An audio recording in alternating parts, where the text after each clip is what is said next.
تلخ ہے۔ امام خمینی نے اپنی کتاب فقہ کی مدلل کتاب تحریر الوسیلہ میں لکھا ہے کہ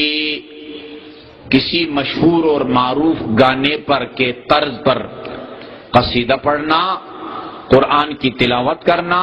یا نوحہ پڑھنا یا نعت پڑھنا خود گانے سے زیادہ گناہ ہے، خود گانے سے زیادہ گناہ ہے۔ وہ 2-4 سال پہلے میرا ایک بچہ وہ جو کبھی کبھی نعت پڑھتا تھا، وہ ایک نعتوں کا کتاب چل آیا تھا، اس میں تو 15-20 وہ نعتیں تھی، ہر نعت کے پہلے مصرے کے سامنے اس انڈین گانے کا مصرع بھی لکھا ہوا تھا کہ یہ اس گانے کے طرز پر ہے، یہ اس گانے کے طرز پر ہے، یہ اس گانے کے طرز پر ہے۔ وہ اس گانے کو مکمل طور پر کئی دفعہ گاتے ہیں اور پھر اس کے بعد اس قصیدے کو اس کو اوپر فٹ کرتے ہیں، تب جو ہے نا وہ نظر نیاز کے وہ حقدار بنتے ہیں۔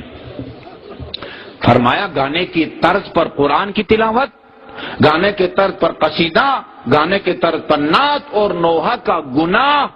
خود گانا سے زیادہ ہے، اس لیے کہ ایک جہاں طرز ہے وہاں اب اس مقدس نام کی اور کلام کی توہین کر رہے ہیں، گانے کے طرز میں اس کو ڈھال کے ان محافل میں ہمیں نہیں جانا چاہیے، ہم کو وہاں موجود نہیں ہونا چاہیے، ہم کو وہاں ہماری وہاں غیر حاضری لگنی چاہیے جہاں اللہ تعالیٰ